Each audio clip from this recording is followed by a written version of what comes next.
Hey folks, MasakoX here. This story is all about the idea of Goku being different in some way, and yet not so different really when you boil everything down. Instead of Goku being what you might expect, Goku here is instead female, and yet everything about them remains the same personality-wise from when they were born. The only differences really are the original friendships that this Goku had formed, with Bulma here more inclined to help this Goku get used to the way Earth operated and thusly have better social skills. We also had plenty of other things occur, which ultimately had it that the friendship of Krillin and Goku became something more. And this version of Cell too became something more, in a world where the Breakfast Club of Combat were all the more forgiving to those that had tried to scupper their intentions. In a world where Goku was female, things would be a little more optimistic for sure. In the last part, we concentrated on the events post-Celine and her trip to the future to prove her goodness and genuine desire to help out the Breakfast Club. She had come out of that passing with flying colours, having passed future Kurada's test. Now, she had to find a place to stay, and that was sourced up on the lookout. Kami allowing her to stay and find some inner peace and perhaps a new purpose in life to which the Bug Dame took to rather well. She embraced the notion of carving out your own destiny, and all it did was simply entrench her with the good guys even more. And as that was going on, the Breakfast Club were going about their business, albeit with most of their time spent with individual subgroups of said club. They grouped together in readiness for the 25th World Martial Arts Tournament to find out that not only had Chi-Chi found love, but she had been quiet about her new boyfriend, the reigning world champion HERCULE no less. What? Sadly though, that didn't stop the likes of Spopovich and Yamu getting what they had come here for. Energy. Celine was the one to take the fall this time around, and the Supreme Kai was on hand to assist the club and get them on to the next threat to befall the world. Majin Buu. The Breakfast Club were headed toward the location of Babidi's spaceship, the wizard that Shin had told them about. He was the most devious and diabolical mage known to exist in this current world. Oh, Shin, had you totally forgotten about Morrow? He probably forgot about Morrow. He had arrived on Earth to unearth an even worse peril for the universe, something of which that Babidi's line had been striving to achieve once more, ever since they did it eons ago. Earth had been the place of its burial and safety from the wrong hands. Yamcha, sighing at this news, and mentioned that it always seemed to be the case that Earth was the one that just had to be the place where bad things always happened. Shin apologised for this, but said that it was not his doing for Buu's resting place to be here. It's just how fate aligned, my friend. But I hope that we can steer fate in a direction of our own choosing, instead of Babidi's. We must stop him. When they came to a stop, the group saw the two stooges with that weird contraption handing it over to what looked like a small potato with legs. Next to it was a much more imposing figure, that being Dabura, the king of the demons. Krillin gulped.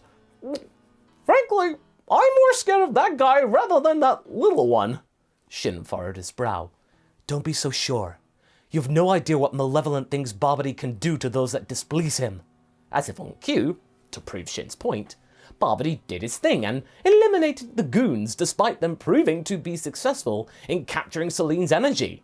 They'd done nothing wrong. Celine was particularly nettled. Of all the... At least thank them for getting the jump on me! She hissed under her breath, the indignation of it all. Just then, Goku felt a pang of unease. Guys, I think we've been spotted. Before the gang could respond, Dabura was on them. Greetings. To what business do you have here with myself and my master? The group were too scared to reply, but Dabura gazed down at Shin and smirked. You. I've been longing to see you again. Trying to fix yet another foul-up of yours?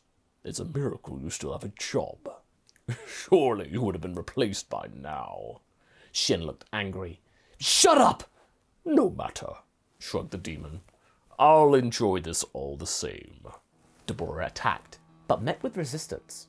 Celine was keen to right the wrong of earlier. How dare you use my energy to cause harm to this world! Dabura was having to defend quite considerably, until he spat his stone saliva. Celine caught the spittle in her hand, and suddenly felt it become rather heavy.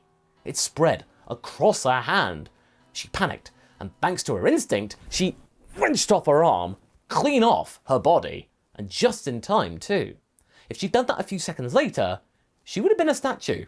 She breathed heavily, and Dabura was stunned for just a moment. How did you not experience pain doing that? He was actually kind of impressed, but in that moment of shock, Goku and Krillin tagged in and began to push Dabura back. With the chance to surprise the club gone, Dabura had no choice but to retreat. Good! They made their point. But not before Dabura shot a nasty glare at Celine, as if he were going to say that he would get his revenge against her, that this wasn't over. She'd made a mockery of him. Celine laughed as she regenerated her arm. That felt good. Totally worth losing an arm. Tenshinhan then examined the lost limb and took a closer look at it. But Shin then suddenly told him not to, a little too late. Within seconds, Tenshinhan had been turned to stone. Clearly, that stone spittle could spread akin to the Midas touch. The group was stunned. They'd already lost one of their own, and it wasn't even during a battle. They had to step in and stop Dabura and Babidi right now. Babidi, down below, had witnessed the whole thing. He was irritated at Dabura's failure to stop these intruders directly, but was amused with the intruders' ineptitude of picking up the stone arm when they shouldn't. That at least brought him a little bit of comfort. When Dabura returned, Babidi chastised his attendant and demanded that he correct his mistake going forward, to which the Demon King did so. He would get his chance though. When the group got to the tip of Babidi's ship, the door opened, almost like Babidi was inviting them in. They went inside and met Pui Pui. He told them to get to Babidi, they must fight 3 strong fighters, him included, him being their first opponent. The group then saw the M logo on his forehead, and Shin confirmed that that was the symbol of Babidi's father, Bibidi, a terrifying mark that meant that Zunian had been placed under the Major's control. He was not going to be merciful. That being said though, the group weren't at all worried. In fact, Yamcha stepped up and offered to fight the goon first. I ain't scared of you. I'll take you on. Pui Pui was enjoying this bravado, but he wasn't enjoying it for long. Turns out the bravado was well justified. Yamcha made light work of Pui Pui when using his Kaioken technique, and even in his base state, he was doing rather well. Clearly, the Zunian had no sense of martial arts or holding back of power for just the right moment. He was, sure enough, just a basic grunt, given the keys to strength with having little understanding of it. Good. Level 1 was done in record time. Shin was astonished. My goodness, your power. It's much stronger than that of Frieza's. Krillin placed a hand on his shoulder. Buddy, we're way past Frieza. You're in for a ride. He pointed to his wife Goku. You're in the company of the gal who defeated that bozo. Shin looked at Goku and was amazed. That's my wife, Krillin said with definite pride. Goku looking quite bemused at the praise, but then regrouped. Hey, guys, mind if I fight the next one? I kinda wanted to fight first, you know. The group nodded and said the next one was all hers. The sense of calm amongst this group was remarkable, Shin thought.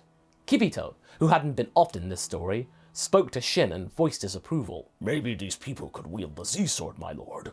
Perhaps they are worthy of that. If they were able to blast away those stronger than Frieza within mere minutes, our future may be brighter than we had thought. Shin nodded. There was potential in there. But first, they needed to stop Babidi. If Buu were released, no sword would be enough to stop the genie. Yakon was up next, and Goku was able to lead to the same conclusion as the original Goku. Yakon swallowed energy, and if you gave the beast too much of it, the load would be far too much and it would ultimately lead to the bug beast going out with a bang. Celine shivered. Despite Yakon being more of an animal than her, the sight of the bug creature meeting an end like that was a little too close to home. Babidi was getting more and more uneasy. How could they do this? How could they exist? Surely this power is sourced from nefarious origins. We're too close. Dabura bowed. Fear not, Master Babidi. I will take care of this. Those words weren't as assuring as the original, as Babidi had witnessed. You'd better not screw it up like before. You cannot lose, Dabura, or else the plan will be entirely ruined. Dabura bowed again and made his way to the club. Oh, Dabura, you have no idea how expendable you truly are. This is not the end, but an opportunity. He then turned his attention to the viewing globe and watched as Dabura rounded the corner and appeared before the breakfast club. Celine groaned. Oh, you again? You're the strongest thing the potato has. Dabura grimaced. Just for that, I pick you to fight against me. I'll wipe that smoke clean off your face, wench. Celine had her hands on her hips and laughed. Gladly. Folks, she turned to the others. Don't wait up. I'll have this Demon King on the floor in seconds. Time me, Yamcha. I want to beat your record. But that led to a sudden punch to her jawline from the king. Celine's expression immediately changed. Oh, that's just bad manners. With that, the battle began and Celine was stoked. Dabura had no answer to Celine's power and was no match for her. She felt fantastic. This had been the best fight she'd had in ages. But the group were confused. Why had Babidi sent in someone who clearly wasn't up to the task of defending him? Even Shin was starting to realize this and feeling confidence. This doesn't make any sense. This is too easy. Meanwhile, Babidi wasn't that worried. He had been working his magic on Dabura and chose to grant him more power at the cost of his natural lifespan. He had the magic to expedite his aging and potential for enough time to provide those morons some entertainment. And besides, he didn't care about Dabura. He could do what he wanted. Dabura felt his power increase dramatically, but he couldn't explain how.